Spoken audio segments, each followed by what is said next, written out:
చేర్చిన దేవుడా నీకు స్తోత్రం స్తోత్రం. హల్లెలూయా హల్లెలూయా.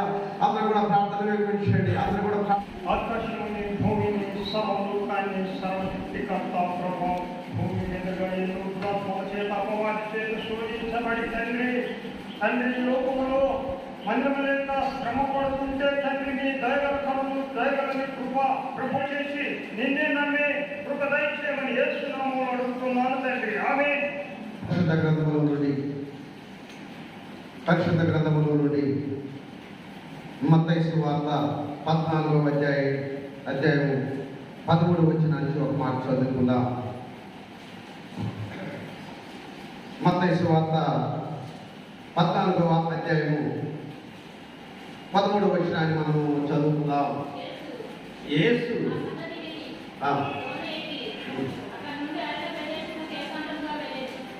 యేసు ఆ సంగతి విని లోన వెక్కి అక్కడి నుండి ఆ ప్రదేశమునకు ఏకాంతముగా వెళ్ళాడు. ఒక చిన్న ప్రార్థన చేసుకుందాం. పరిశుద్ధుడా నీ వందనాలయ, పరమాత్ముడా నీకు స్తోత్రాలు నాన్న.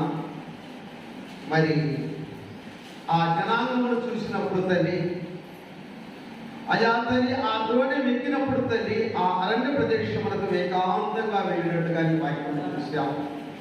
కొద్ది నిమిషాలని మాట్లాడని ఉండగా ఈ శ్రమసాత్మను మరుగుపరిచి నీలో నాలో ఉండి మీరే మాట్లాడి జీవించి మాయమని వారికి వినగలసేవి గ్రహించగల హృదయాన్ని దయచేయమని క్రీస్తునామలో ప్రార్థించి ఈ నామడి వాక్యాన్ని ప్రారంభిస్తున్నాను తండ్రి.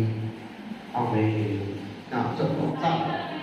దేవుని యొక్క నామంలో దేవుని కృపలో యేసు ప్రభు అరణ్య ప్రదేశములకు ఆయన ఏకాంతంగా వెళ్ళారు.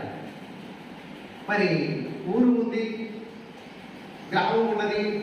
అప్పుడైతే చర్చిలు లేవు, కానీ మేడగదులు ఎక్కువ ఉన్నాయి. మరి ఎక్కడైనా సరే ఆ మేడగదులలో ప్రార్థన జరిగించాల్సిన విషయాన్ని వదిలి దేవుడు ఏకాంతంగా యేసు ప్రభు అరణ్య ప్రదేశంలోకి వెళ్ళి అక్కడ ఏకాంతమైన ఒక ప్రార్థనను కూడిక ఏర్పాటు చేసి అందరికి కూడా మరి ఆ వాక్యాన్ని వినిపించి అనేక రోగులన్నీ కూడా అందరికీ స్వస్థపరిచారు. మరి ఆ విషయం జరిగిన వారందరూ కూడా అనేక మంది కూడా కాలినడకతోని వెళ్ళి ఆ వాక్యాన్ని విన్నారు. ఈ రోజుల్లో చాలా మంది వాక్యాన్ని వినాలంటే ముందు బడి లేని బడికి వెళ్ళలేక మేము వాస్తవం చెప్పాలంటే నేను మా సొంతూరు మొగులపల్లి గ్రామాల్లో తెలుసు కదా, నేను 12-1 గంట దాకా మొగులపల్లిలో చేసి మరణ కాలినడకతో వచ్చి ఇక్కడ బీసీ కాలేజ్ చేసేవాడు. కొంతమంది మా విశ్వాసాలు అందరూ అయ్యుండే ఆ బీసీ కాలేజ్ వాళ్ళు కొంచెం విసుగు పడ్డారని కూడా నాకు తెలుసు.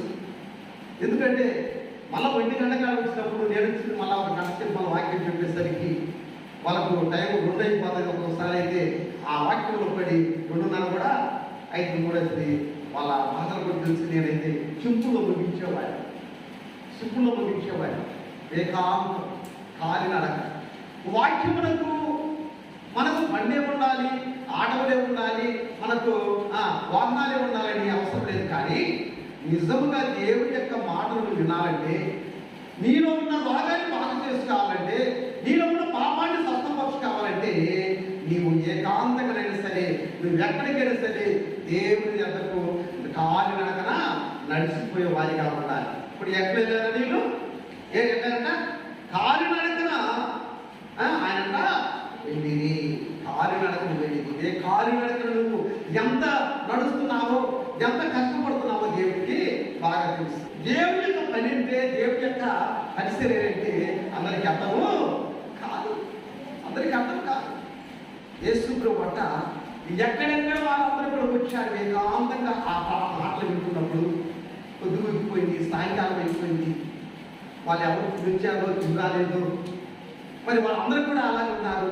మరి వాళ్ళ తల్లిదండ్రులు కూడా కొంతమంది పిల్లలకు ఇంటికానికి కొంచెం సబ్బులు పెట్టి కదా, మంచి ఊరగాయ పచ్చళ్ళు పెట్టి, మంచి రొట్టెలు గుడ్డలు పెట్టి కూడా వాళ్ళకు ఉంటే ఆ దేవుడి యొక్క మాటలు వినడానికి వాళ్ళ హృదయంలో కలవరపడి తినేదే వాళ్ళు మర్చిపోయారు. తెచ్చుకున్నది ఇంటి దగ్గర మరి వాళ్ళ నాన్న, అమ్మ ఈరోజు అందరూ కూడా ప్రార్థన వెళ్తున్నారు, అందరూ కూడా ఆ యొక్క పండగకు వెళ్తున్నారు, ఆ ఇంటికి వెళ్తున్నారు, నేను వెళ్తున్నా అంటే వాళ్ళ అమ్మ చెప్పారంటే వాళ్ళ నాన్న ఇస్తారండి పిల్లలు కూడా వెళ్ళాలంటున్నారంటే అప్పుడు వాళ్ళ నాన్న తెచ్చారంట మంచి రొట్టెలు కదా చేపలు అవి తీసుకొచ్చి ఆ పిల్లలు చేస్తే వాళ్ళ నాన్న తెచ్చింది వాళ్ళ అమ్మ వండింది జాగ్రత్తగా మరి క్యాలెండర్ పెట్టుకున్నారు తీసుకుని వెళ్ళారు. కానీ వారు తిన్నట్టుగా వాక్యంలో ఒకవేళ ఆ తెచ్చుకున్నది దేవుడి కృప చేతో దేవుడి పేరపడితో తెచ్చుకున్నారేమో కానీ ఆకలి కోసం తెచ్చుకున్నట్టుగా అక్కడ కనిపించలేదు. ఆ మాటలు వింటున్నప్పుడు, ఆ మధురమైన మాటలు వింటున్నప్పుడు, ఆ దేవుని యొక్క కృపను ఆ స్వస్థతను జరుగుతున్నప్పుడు, దేవుడు చేసే కార్యాలు చూస్తున్నప్పుడు అంట అందరికి ఆకలి చచ్చిపోయినాడు. అందరికి ఆకలి చచ్చిపోయి ఆ మాటలు విని ఆ కృపను పొందిన ఆ పిల్లలు ఆ పెద్దలందరూ కూడా ఎంతమంది అంట? సుమారు పురుషులే 5,000 మంది అంట. పురుషులే 5,000 మంది అంట. పిల్లలు ఎంతమంది ఉండొచ్చు? కనీసం వాళ్ళొక 1000 మంది అయినా వాళ్ళు ఉండొచ్చు. స్త్రీలు ఎంతమంది ఉండొచ్చు? వాళ్ళకు 2,000 మంది అయినా వాళ్ళు ఉండొచ్చు కదా. అంటే అక్కడ వేల సంఖ్య కనపడుతున్నారు. అటువంటి వేల సంఖ్యలో అక్కడ ఉన్నప్పుడు ఆ యొక్క మాటలు వింటున్నప్పుడు, ఆ దేవుని యొక్క ఆత్మ వాళ్ళకి వస్తున్నప్పుడు, ఆ యొక్క కృప పొందుతున్నప్పుడు వాళ్ళకి ఆకలి దప్పుతూ ఉండవు. వాళ్ళు ఎంతో ఉంటారు. దేవుడు ప్రార్థనకి ఉపవాసం వచ్చే కూర్చుంటే నీకు ఆకలి కాదు కదా. ఇంటికి పోతున్నదే మనము కష్టపడి అర్థం కదా. కడుపంతా పట్టలాడతాయి. ఏడు ఉన్నంతసేపు నీకు సాయంత్రం రాకుండా నీకు ఆకలి అనిపించదు. కాలం చూసుకోండి, పరీక్ష చేసుకోండి. దేవుని యొక్క మాటలు వింటున్నప్పుడు, దేవుని యొక్క ఆత్మ నీలోకి వస్తున్నప్పుడు, ఆయన కృపను నీవు పొందుతున్నప్పుడు నీకు ఆకలి అనేది ఆకలి తప్పుడు నీకు ఉండవు. అది చాలా మంది పరీక్ష చేసి కాక ఉన్నంతసేపు మాకు నమ్మలేదు ఇంటికి వెళ్తే ఆ తర్వాత వచ్చినామని ఆ తిని మీద అందుకంటాడు యొక్క పరిశుద్ధ గ్రంథం అంటది. అంతగా ఆకలి అయితే నీకు గొంతులో కత్తి పెట్టి కవర్ కూడా అంటాడు కదా. సాంత గ్రంథము 23 కూడా అక్కడ అంట కదా. అక్కడ తిండికి ఆ నిద్రబంతులకు నీవు దరిద్రులైతానంటాడు. అక్కడ అశుభ్ర గుణలకు కారణమవుతానంటాడు. మనం ఆకలి కోసం కాదు, కానీ ఆనందకరమైన దేవుని యొక్క వాక్యములకు మనం విధేయత కలిగి ఆయన పరకు మనం సూచించేవారిగా ఉండాలి. అయితే సాయంకాలం అయిపోయింది. ఆ శిష్యులందరూ అంటారు, అయ్యా చాలా పొద్దుపోయినది, మరి ఊర్లోకి వెళ్ళాలి, అన్నము మనకు రావాలి, మరి పనకొంత అంటే దగ్గరలో ఊరు లేదు, ఇదంతా అడుగు ప్రాంతము, ఏమి చేయాలి? ఇప్పుడు దాకా తెచ్చుకుని ఏమి కూడా తినకుండా వాళ్ళ ఆకలితో దేవుని యొక్క వాక్యం విన్నారు. ఆత్మీయ ఆహారం అయితే ముగించారేమో, కానీ శరీర ఆహారం మటుకు వాళ్ళకి అవసరమే ఉండాలి. మరి సాయంకాలం అయిపోయినది, ఏం చేద్దామని అని చెప్పి యేసు ప్రభువును పేతురు గారు అడిగారు. కానీ పేతురు గారు అయినప్పుడు యేసు ప్రభు మాట చెప్పాడు, ఆ వచ్చిన వాళ్ళందరూ కూడా ఒకవేళ మధ్యలో మోర్చిపోతారని మీకు అనుమానం ఉంటే వాళ్ళంతా అవసరము ఏమి లేదు, కానీ వాళ్ళందరూ కూడా పచ్చిక మీద కూర్చుని పెట్టమన్నాడు. వాళ్ళందరూ పచ్చిక మీద కూర్చుని పెట్టమన్నారు. ఆంధ్రకి అర్థం కాలేదు. ఏంది ఇక్కడ ఏమీ లేదు, వాళ్ళందరి భజనలు కూర్చుంటున్నారేంటి? ఎక్కడ ఇస్తావాలి భజనము? ఎక్కడ పెట్టాలి? అసలు ఏడుంది అని చెప్పి ఆ ఆంధ్రేట వాళ్ళందరూ ఎత్తుతుంటే ఒక పిల్లల దగ్గర కొన్ని రొట్టెలు కనపడ్డాయట. ఏంటంట 5 రొట్టెలు 2 చేపలు. రొట్టెలు అనగా సరే మన రొట్టెలు కావచ్చు, వాళ్ళమ్మ చేసినే కావచ్చు, కానీ మరి 2 చేపలు అనగా అయ్యే ఊరగాయ పచ్చలు. ఇప్పుడు కూడా చేపల పచ్చలు ఉన్నాయి కదా, చికెన్ పచ్చళ్ళు, చేపల పచ్చలు, ఊరగాయ పచ్చలు అనమాట. అవి కూడా 4 రోజులు పెట్టుకునే ఉంటాయి అన్నమాట. మరి వాళ్ళ తల్లి అలా పెడితే మరి తీసుకొని ఆ వచ్చుంటారేమో, కానీ అక్కడికి వచ్చి ఈ ఆంధ్రే వాళ్ళందరూ పిలిచి చూసి ఆ చిన్నపిల్ల వాళ్ళని పిలిచి, అయ్యా మీ దగ్గర ఏమైనా ఉందా అన్న. కానీ ఆ చిన్నపిల్లలకు మాట్లాడతారంట, అయ్యా మా దగ్గర ఉన్నది, మా నాన్న తెచ్చింది, మా అమ్మ కట్టిన సద్ది మా దగ్గర ఉన్నది, ఇది ప్రభువుకి కావాలంటే ఇది తీసుకురండి అని చెప్పి వారి దగ్గర ఉన్న 5 రొట్టెలు 2 చేపలు అది ఆ యొక్క శిశువుల చేతికి ఇచ్చినప్పుడు ఆ శిశువుడు తీసుకొని యేసు ప్రభు దగ్గరికి వెళ్ళయా, ఇదిగో వారి మధ్యలో ఇదిగో ఒక 5 రొట్టెలు 2 చేపలు ఉన్నాయని చెప్పి యేసు ప్రభుకు వాళ్ళు అప్పచెప్పినప్పుడు అంతా యేసు ప్రభు ఆ రొట్టెలకి వెళ్ళి చూడలేదు. ఆ రొట్టెలకి వెళ్ళి చూడలేదు. ఈ లోకంలో తిండి కోసం అనుకున్నది, కానీ ఆయన ఆకాశం వైపు కన్నులెత్తి చూసి ఆ రొట్టెలను కృతజ్ఞాస్తుతులు చెల్లించి ఏం చేశాడ? వాటిని విరేసి అందరికీ వడ్డించమన్నాడు. ఏం చేశాడంట? చెప్పాలి, ఏం చేశాడంట? రొట్టెలు ఏం చేశాడంట? విరిశాడు. ఈ దేవుని యొక్క మందిరంలో మీరున్నారు. మీరు దేవుడి చేతిలో ఒక రొట్టెలంటి వారు. మీరు అందరూ కూడా మీ అందరూ మీరు నిలబడాలండి. నిలవాలంటే దయ్యం కాదు, దేవుడిని నిలుస్తాడు. దేవుడిని నిలవాలంటే ఆ విరిసినప్పుడు నీవు ఒకరికి ఉపయోగపడాలంటే, ఒకరికి నీవు ఆకలి తీర్చాలంటే, వారందరికీ నీవు ఆహారముగా మారాలంటే, ఒక ఆత్మీయ ఆహారం అనేక మందికి పంచిపెట్టాలంటే నువ్వు ముందు ఏం కావాలి? ఎరవబడాలి. ఏం కావాలి? ఎరవబడుతున్నామా? జాగ్రత్త వాక్యాలు ఆలకించండి. అందరూ వింటుంటారు వాక్యాలు. 5 రొట్టెలు చేపలు 5,000 మందికి పంచిపెట్టిన సంగతి మాటలు వింటాం కాదు. పరిశుద్ధాత్మ దేవుడు దైవజనుల నుంచి మాట్లాడుతున్నప్పుడు ప్రతి మాట మీరు ఉన్నారు. దేవుడి చేతిలో నిన్ను పెట్టినప్పుడు, దేవుడి నిన్ను అప్పచెప్పినప్పుడు, నీకు బాప్తిసం ఇచ్చి రక్షణ ఇచ్చి, అయ్యా ఇదిగో నీ కుమార్తెని చెప్పి ఆ రోజు నిన్ను బాప్తిసం ఇచ్చినప్పుడు దేవుడి చేతిలో నిన్ను పెట్టారు. అందరూ ఆ రొట్టెలు తీసుకొని వచ్చి ఆ రొట్టెలు తీసుకొచ్చి యేసయ్య చేతిలో పెడితే ఆయనంట ఆ రొట్టెలు చూడు ఆకాశం వైపు కళ్ళు తీసి అది కృతజ్ఞతలు చెల్లించి దాన్ని విరిసి అందరూ వడ్డించమన్నా అన్నాడు కదా. వడ్డించమన్నా శిష్యులందరూ కూడా అక్కడ ఉన్నారు కదా, 12 శిష్యులు ఉన్నారు కదా, అందరూ కూడా గమ్మలకి ఎత్తుకొని పోయి అందరినీ కూర్చుని పెట్టి తింటా ఉన్నారు. కొంతమందికి అయితే ఆశ్చర్యం అవుతా ఉన్నారు, ఎక్కడి నుంచి వచ్చాయి వచ్చేటప్పుడు అందరూ ఖాళీగా వచ్చా, నేనేం చేస్తున్నాడేదే నేనేం పెట్టలేదే అని చెప్పి అందరూ కూడా ఆశ్చర్యపోతా ఉన్నారు. వాళ్ళు ఎంతమంది ఆశ్చర్యపోయినప్పటికీ కూడా వడ్డిస్తూనే ఉన్నారు, అందరు తింటూనే ఉన్నారు. అందరూ తిని తృప్తి పొందారు. యేసు ప్రభు ఆ రొట్టెని విరిచినప్పుడు, ఆయన కృతజ్ఞతలు చెల్లించినప్పుడు, రొట్టె విరిచినప్పుడు అనేక మంది జనాల పిల్లలు పెడితే అందరూ కూడా తిని తృప్తి పొందారట. చివరికి వాళ్ళు తినంగా మిగిలి కొన్ని గంపలకి ఇస్తారట. 5 గంపలకు 12 గంపలకి ఇస్తారు కదా. అందరూ తెలుసు కదా 12 గంపలు ఇస్తారు. 12 గంపలు అంటే అది ఏం అనుకుంటున్నారు? 12 గంపలు అనక ప్రకటన గ్రంథం 21 అధ్యాయము 21 వచ్చినప్పుడు అక్కడ ఒక మాట మనకు కనిపిస్తారు. ప్రకటన గ్రంథం 21 అధ్యాయం 21 వచ్చినప్పుడు కూడా అక్కడ ఒక మాట మనకు కనిపిస్తారు. చూడండి అది 12 గుమ్మములు, 12 ముత్యములు, ఒక్కొక్క గుమ్మము ఒక్కొక్క ముత్యములతో అది 12 పరలోక పట్టణము 12 గుమ్మలతో, 12 ముత్యములతో, 12 రక్తములతో వాటిను కట్టబడ్డాలి. మరి ఈరోజు ఆ వాక్యం ఉన్నందుకు దేవునికి ఆ బిడ్డలు ఆ కొంచెము ఆ 5 రొట్టెలు 2 చేపలు దేవుడికి అర్పించినందుకు ఇప్పుడు వాళ్ళకు ఎక్కడికి పోయింది చరిత్ర? దేవుడు వాళ్ళకి ఎక్కడికి ఏం సాదృశ్యం జీవించాడు? పరలోక పట్టణంలో 12 గుమ్మములకు 12 గంపలు, 12 గుమ్మములకు 12 రక్తములు ముత్యములకు అక్కడ అంతా కూడా దేవుడు ఆ పరలోక పట్టణానికి వారసులుగా చేశాడంట. దేవుడికి ఒకసారి స్తోత్రాలు చెబుతారా?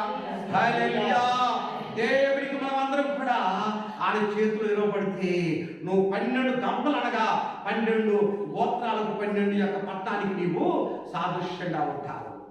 నువ్వు నిజంగా దేవుడి చేతులు ఇరవబడాలి. నువ్వు దేవుడి చేతులు ఇరవబడకుండా నువ్వు రొట్టె అని ఉంటే దేవుడు ఆ రొట్టెను చూడడు. ఆకాశంలో చూస్తాడు. ఒకనాడు యేసు ప్రభు దేవుడు యేసు ప్రభు చనిపోయిన తర్వాత ఆయన పరలోకానికి ఆరోహణైన తర్వాత పౌలు గారు ఆ భారం ఎత్తువేసుకున్నాడు.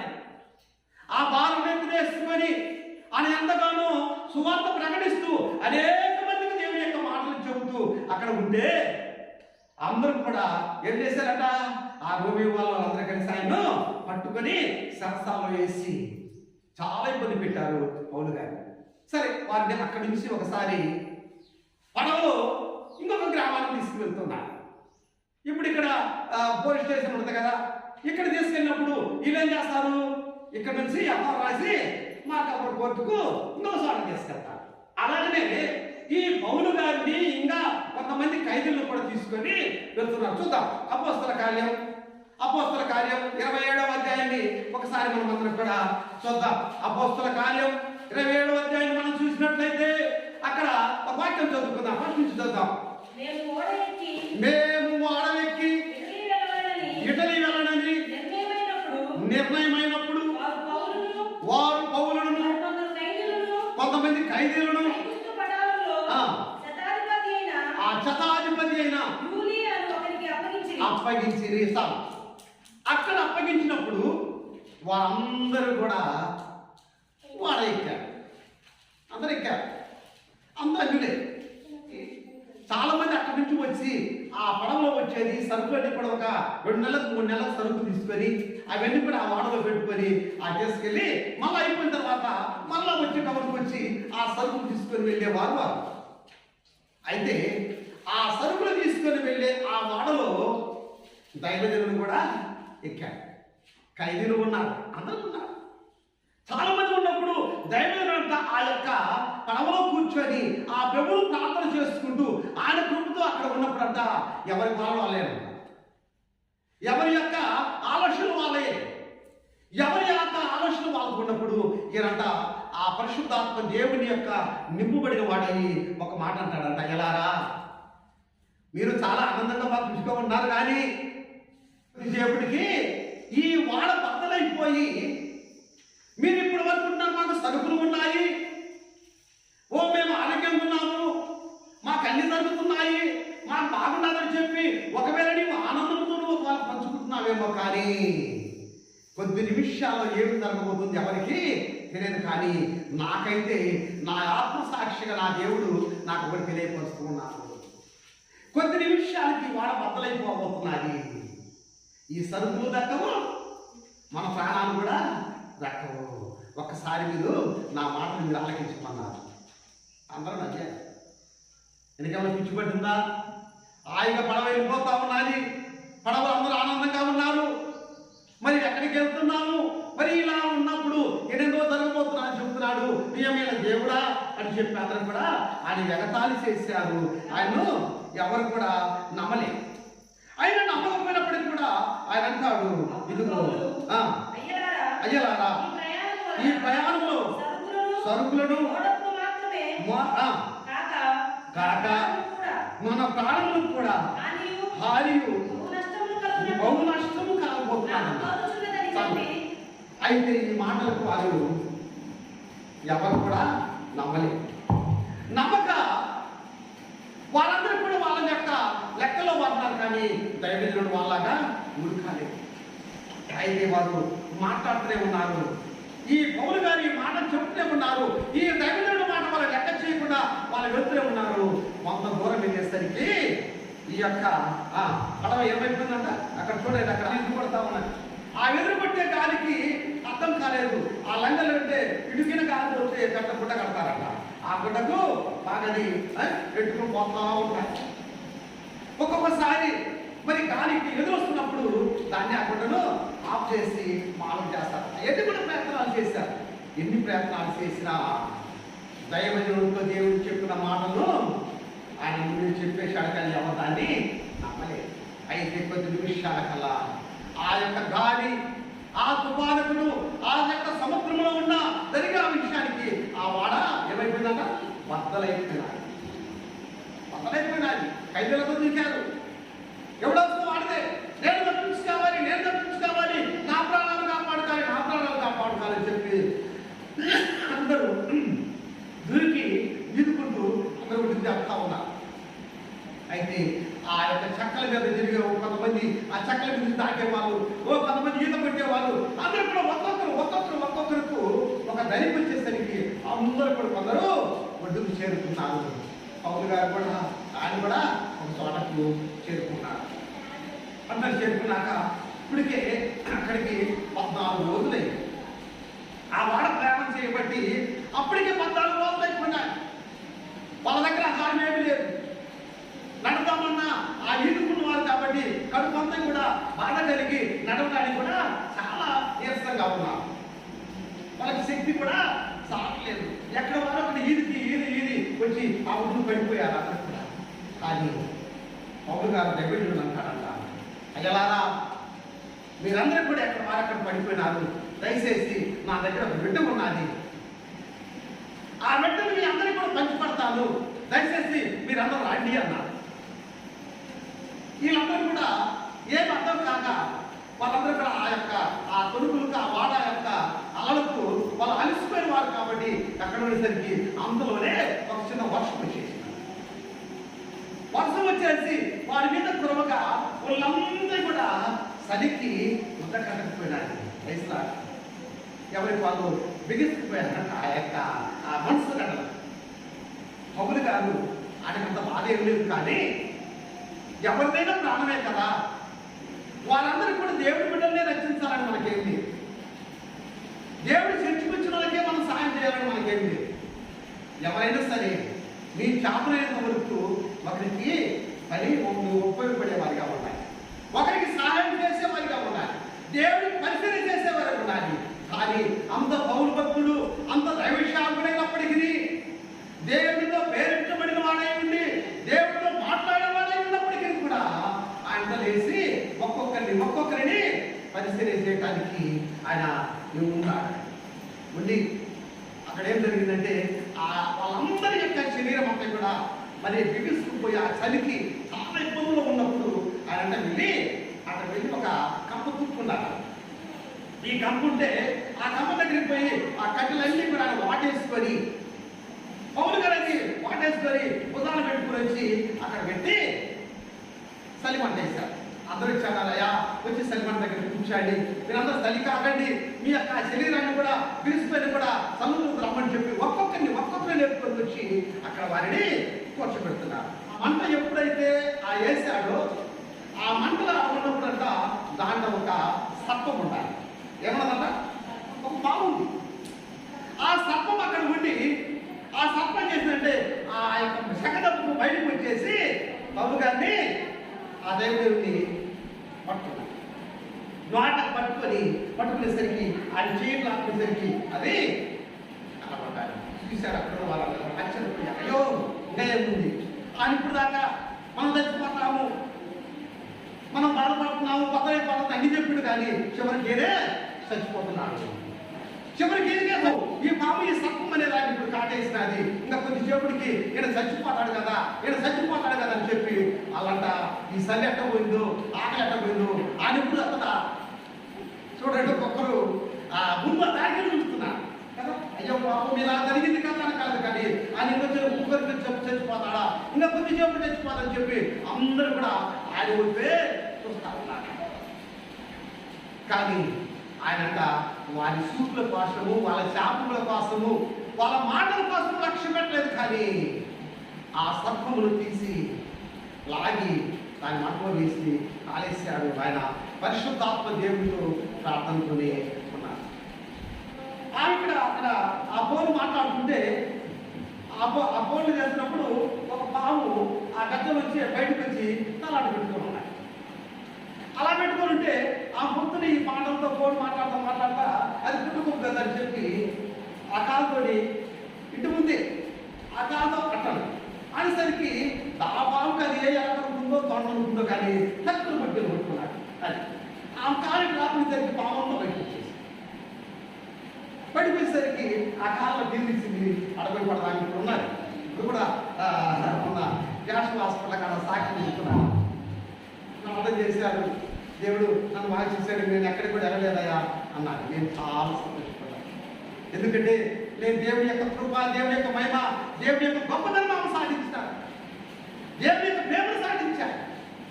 కానీ ఇక్కడ ఆ పౌలు గారికి ఆ ఇద్దరు సర్పము కాడు వేసినప్పుడు, ఆ చెయ్యి విదిలించినప్పుడు అదంటే కొంచెం వీళ్ళందరూ ఇంకా కొంచెం సేపు చచ్చిపోతాడు, ఇంకా కొంచెం సేపు చచ్చిపోతాడని చెప్పి అందరూ కూడా ఎదురు చూస్తున్నారు. అయితే ఆయన ఎంత మాత్రం కూడా ఆయనకి హాని కలగలేదు, ఆయనకి హాని కలగలేదు. కానీ అయితే చూద్దాం 28 వచ్చిన 28 అధ్యాయం చూద్దాం.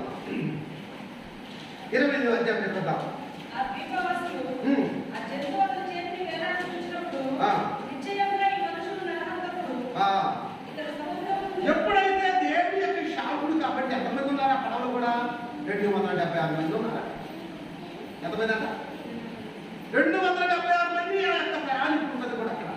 వారందరూ కూడా అక్కడ చూస్తూ ఉన్నారు, అందరూ చేస్తూ ఉన్నారు. అయినా ఇతనికి అందరూ పాపం కలిపితే ఇతనికి ఏమి కాలేదు, ఇతని నిజంగా ఏదో నరహంతుడే. ఇతడు ఎవడో మాంత్రికుడే. కానీ ఎందుకంటే వారికి దేవుడి యొక్క కృప వారికి తెలియదు కాబట్టి, దేవుడు భయపెట్ట తెలియదు కాబట్టి అలాగే అందరూ కూడా అనుకున్నారు. ఇంకా కొంచెం సేపటికి ఏమాత్రం కూడా అతనికి ఏ హాని కాగలేదు. చదువు చదువు.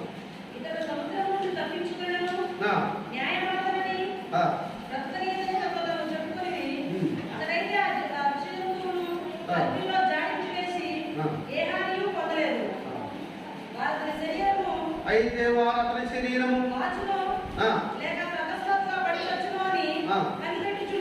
కనిపెట్టుచుండిరి.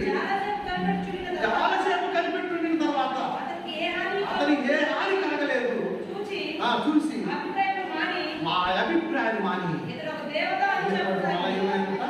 ముందేమన్నారు, ముందేమో నరహంతుడు అన్నారు, ముందేమో మాంత్రికుడు అన్నారు. ఇంకా కొంచెం సేపు తర్వాత అప్పుడేమంటున్నాడా దేవుడు చేశారు. మా మనసులు ఏంటంటే దేశాన్ని దేవుడు చేస్తారు, దేవుడిని దేశాలు చేస్తారు. ఎందుకంటే ఈ మానవ జీవితం, ఈ మానవ నైజం ఎలాంటిదంటే ఏ నోటికి వస్తే దాని మీదనే తిరుగుతూ ఉంటారు. వాళ్ళకి ఏ నోటికి వస్తే మాట్లాడుతూ ఉంటారు, ఏం జరగాలంటే జరిగిపోతా ఉంటారు. అంతే మానవుడు దేశాలు చేస్తారు, దేవుడిని కూడా చేస్తారు. ఒకనాడితే ఈయన జావత్ అన్నట్టుగా, ఈయన దేవుడు అన్నట్టుగా ఈయన కూడా కోళ్ళు పోయాలా, ఐదు అవ్వాలా, ఇది అవ్వాలని కూడా ఒకసారి కూడా చేస్తే చివరికి అంటాయా, నన్ను దేవుడు పాదాల దగ్గర సేవ చేస్తున్నాను, దేవుడు చేసి నన్ను ఆ నరకానికి పంపుతాడు. అవును, దేవుని యొక్క నామంలో దేవుని యొక్క కృపలో ఉన్న ప్రతి ఒక్కరికి నేను చెప్పేది ఏంటంటే, ప్రతి ఒక్కరు కూడా దేవుని యొక్క మాటలు వింటున్నప్పుడు, దేవుడి చేతులు నిలబడినప్పుడు ఆయన ఎంతమంది ఉన్నారు పడవు?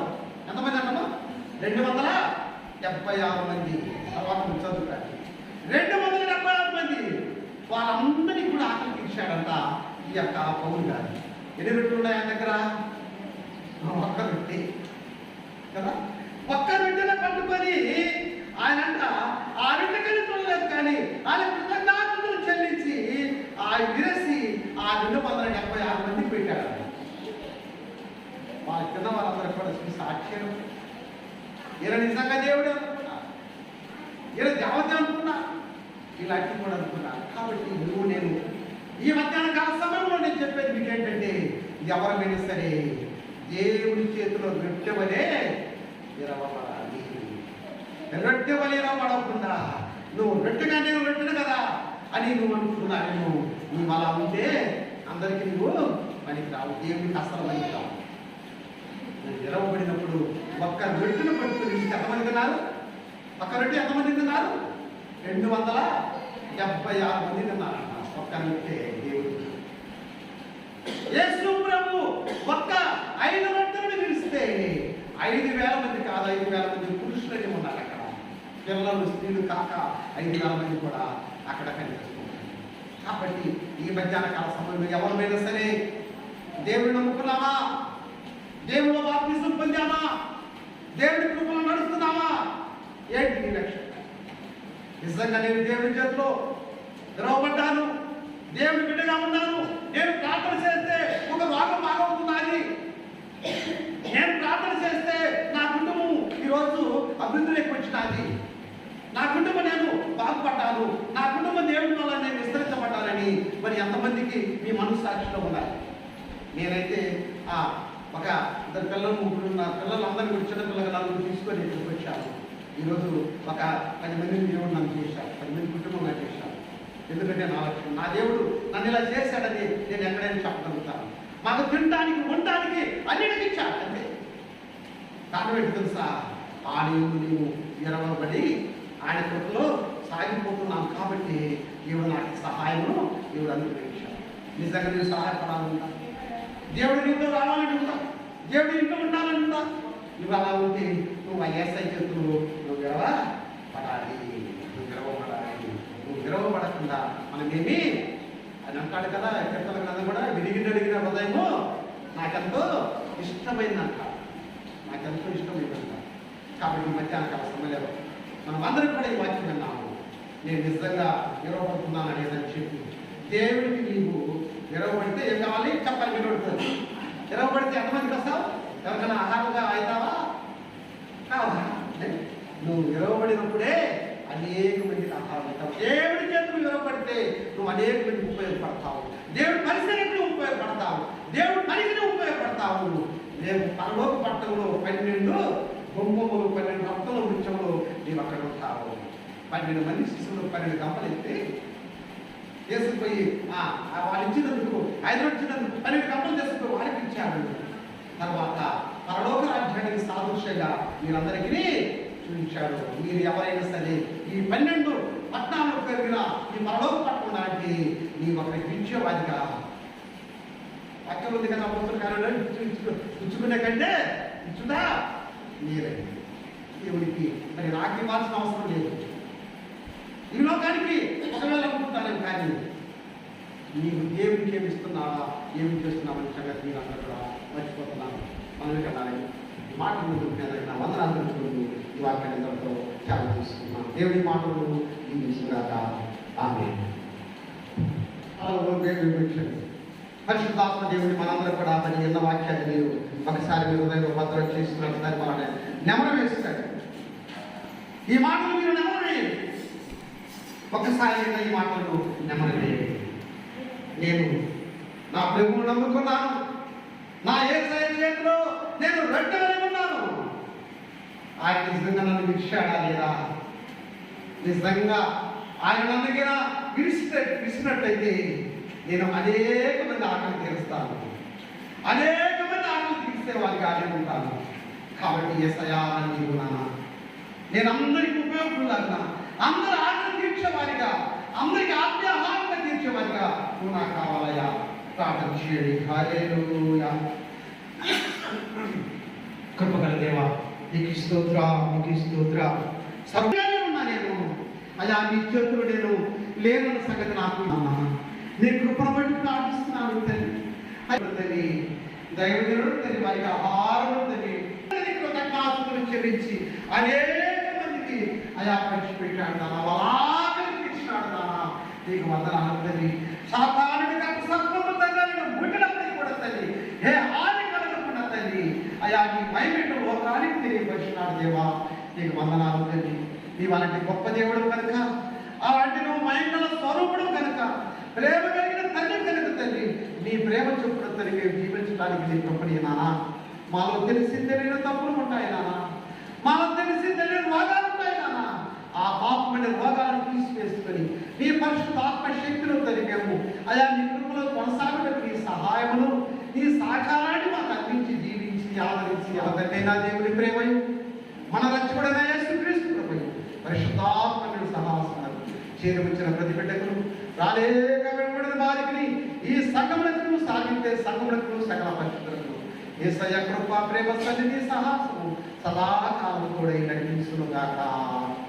ఆమేన్. ఆమేన్. ఆమేన్. అందరికీ వందనములు.